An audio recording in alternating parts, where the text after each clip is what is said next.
Folks, hello and welcome to Tavern Chat. I am your host, Sir Tenkar, your bartender in the OSR, your main proprietor at the Tenkar's Tavern blog. Also, we have something new that we've been doing. We've been doing a Substack. It's a newsletter.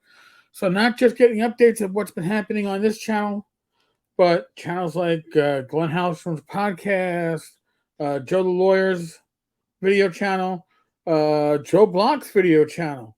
Matt Jackson has been slow to update, so what can I tell you? But we're going to slowly expand this. I believe Rob Conley and Ben Mike plan on having their own video channels. And then when they do, we'll have them all listed. You can get a weekly update as to what's going on so you don't miss anything. Or you miss what you want to miss. Like, oh, that topic sounds like kind of crap.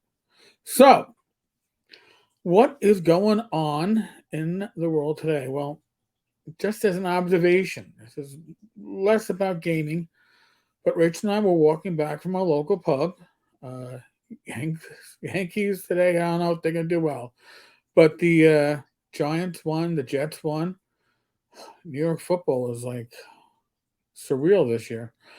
And I'll have more on that later. But we're walking back to the house and we see that our local pizzeria, which has been closed since the beginning of COVID, was open. Doors were open. They were making pizzas. There were people in there. So we had to go in and we had to buy a slice. You know, we had to. Well, that was weird. Face appearing on because I got my TV on the other side there. Somehow that came through. Wow, it's like a ghost. I got the football game on. Volume in the background. I can't see it. So, stopped in, talked to the owners, it's a mother and daughter team. The daughter is my age, maybe a little bit older. Mother's been doing this. She's got to be in her upper 70s, 80s. God bless them for coming back, right? So the more things change, the more some things happen to what? Stay the same. You can, as was pointed out by somebody else, like, oh, thank God you're back. So much has changed since COVID. So many stores have closed. It was nice to see something reopen. God bless. So, on to the bit of gaming news. Now, no Schadenfreude here. Not much, at least. I don't. It's about a cease and desist, and it's not mine. I am not involved in this. However, I was shared it with the intention, I am sure, that I would share it. So, Dave Knighthawk, Dave Hawk, Dave Simpson, David Simpson. I think Dave has numerous alt Facebook accounts, at least 4 that I know of, probably more. Probably ones that aren't David or Nighthawk or Simpson. He got a cease and desist by Victor Dorso. And why did he get a cease and desist from Victor Dorso? Well, essentially, he basically called because Dave Kahn was having Ernie Gygax as a special guest.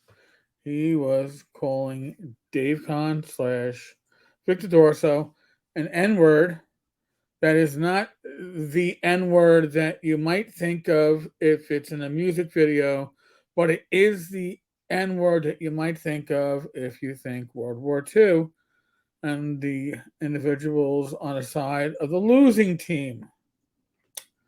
So, it's a word that's thrown out around often. I have been called it.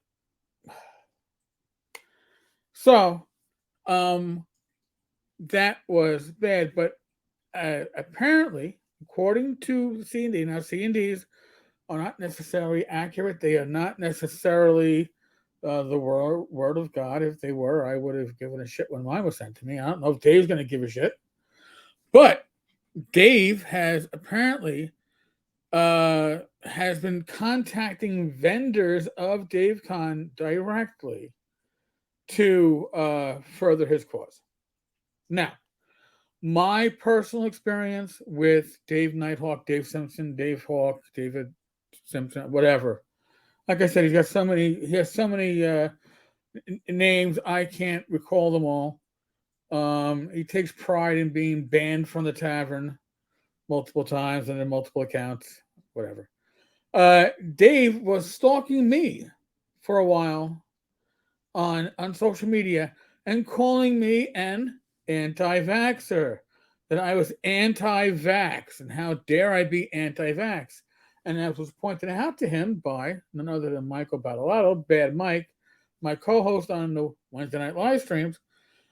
Mike and I were both double vaxxed, both our initial vaccine doses, and we were both boosted.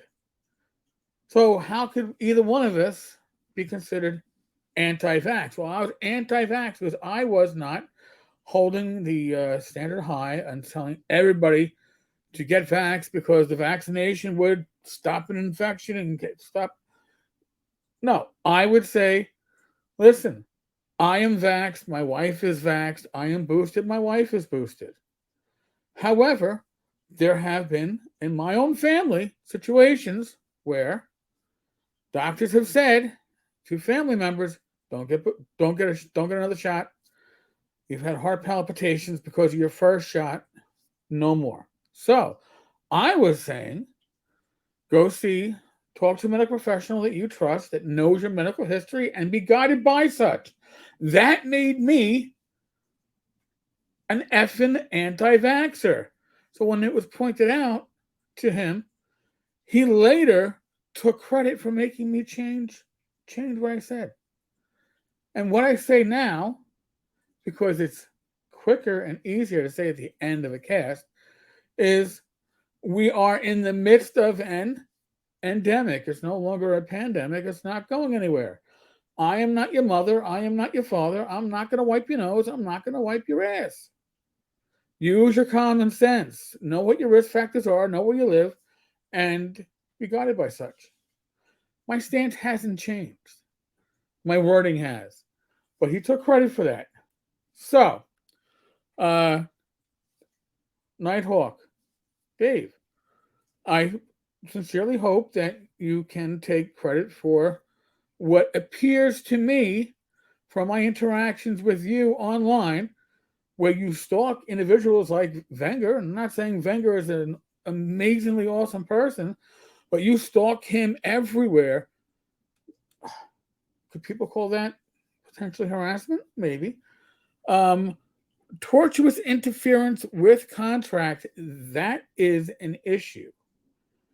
Okay, that's the second part of the C&D. The false and defamatory statements. The tortuous interference with contract can get you in trouble. Depends on the state you live in. Certain states, that's a real baddie. It's expensive. Hey, I'm involved in my own legal action, right? I'm not giving Dave any advice. He's his own man. He's proven that online time and time again. Takes credit for a lot of stuff, whether it's his to take credit for or not. But sharing this news. This is the entire C&D, folks. It's up on my screen. I'm sure you can read it. Shared for your information and knowledge. So, on to the last part of this, was again going back to the beginning of this. Rich and I were down at our local pub to watch the end of the Giants game. Holy shit, they won. And we were there to watch the end of the Jets game, and holy shit, they won. And I noticed something about those two games, because those two games were nail-biters, right? They were down to the wire. Actually, most of the Giants and Jets games this year have been nail-biters. They've been down to the wire. They haven't been blowouts. They haven't been like, what, Giants are 6-1. They don't play like a 6-1 team. They're playing like a 3-3 team. Literally, they are, you don't know. They pull it off, and it's amazing. And they pull it off, and you get more excited. Same thing with the Jets. And they sucked last year. And what does it have to do with gaming? If your players, if your PCs can think they are going to snatch victory from the mouth of defeat, That's a lot better than them feeling that the whole time they were going to be victorious. How were they going to walk away from it if they knew they were going to kick ass the whole time, or if they didn't know it until the final moment that they were going to walk away as winners with the treasure hoard, defeating the big bad evil guy? There's a lesson to be learned from that. As a sports fan, I could certainly see if they were playing like I don't know, New England Patriots of yore, blowing every team out of the water. It's like yeah, rah rah rah. All right, time for another beer, as opposed to not touching a beer for an hour because you're just embraced and totally what's the word I'm looking for? Not engorged, not enticed, but I'm totally involved in the game in front of me on the TV screen, as with everybody else in the pub. That's the reaction that you want out of your players. That's what you want to squeeze out of your group. Um, how do you do that? Well, I guess it depends on your group, right? Depends on how things can be set up. But I'm sure there's a way you can figure it out. You know your players better than I do. Play to their strengths, play to their weaknesses, make them work for it. And I'm not saying take the achievability out of their hands, but they shouldn't believe it's as achievable as it might be. Just my thoughts on that. All right, folks. I've already given you the speech, right, on the endemic. I'm not going to repeat it.